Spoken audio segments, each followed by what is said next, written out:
Greetings, folks, and yes, it's been a while, but welcome once again to another episode of Paul's Cinema Picks.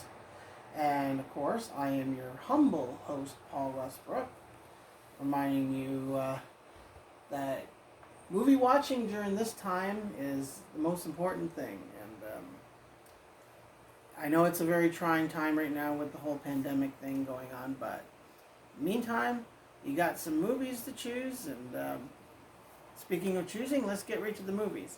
Now, this episode is inspired by a friend of mine who is online. Her name is Sherilyn Teal.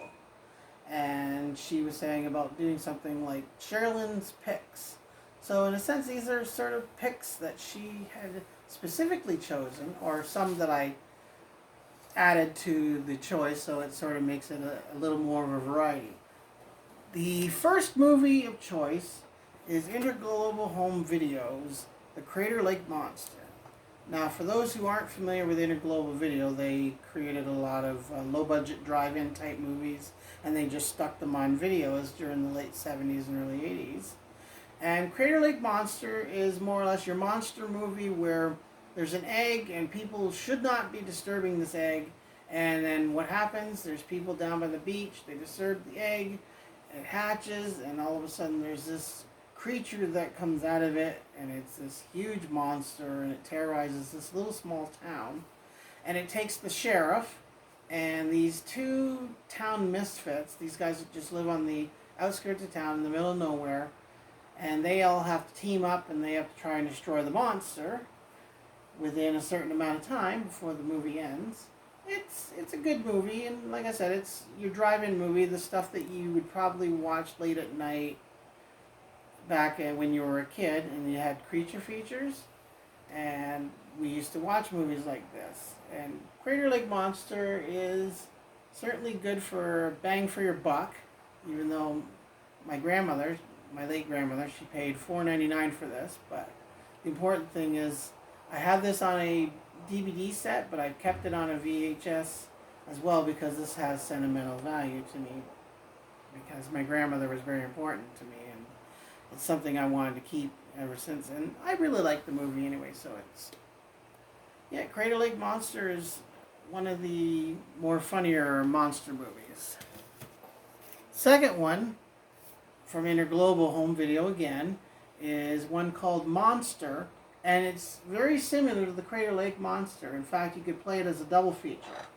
And it's like a small village again, and I don't think it's something to do with an egg this time, but the thing is, it's like this monster is in the lake, and it's a bad rubber suit monster, by the way, because a lot of the movies had bad rubber suits, or they had bad special effects, stop motion, you get the picture. And people have to band together, and they get the town officials to get together and stop the monster within the allotted time. And I couldn't believe John Carradine is actually in this movie. Like, John Carradine's done a lot of movies. He did a lot of big budget and low budget movies. And he's in this movie, and so is a character actor who played sort of a jerk in a lot of Disney films, Keenan Wynn. Yeah, Keenan Wynn's actually in this one. And then there's a girl named Carolyn Martin, who I don't really know. I haven't seen her in a lot of movies, but she apparently got a job acting in this movie. And yeah, it's another one of those really good monster movies you could watch on the creature feature nights.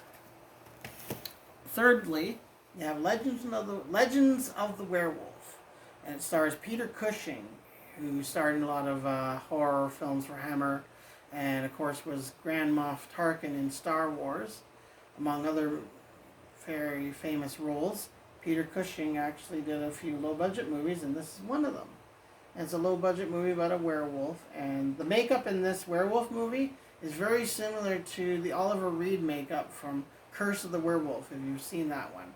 It's a 1961 Hammer film about a young boy who was conceived via a rape, and he becomes a werewolf through this curse. And I'm not sure if this one is the same type of movie, but again, it's a werewolf more or less terrorizing the town, and everybody has to band together to stop it. Now, the two that I also had to mention was a very low budget movie I picked up called The Bloody Ape. And believe it or not, this one was shot on a video camera. It's like Super 8. It's like one of those Super 8 millimeter type movies.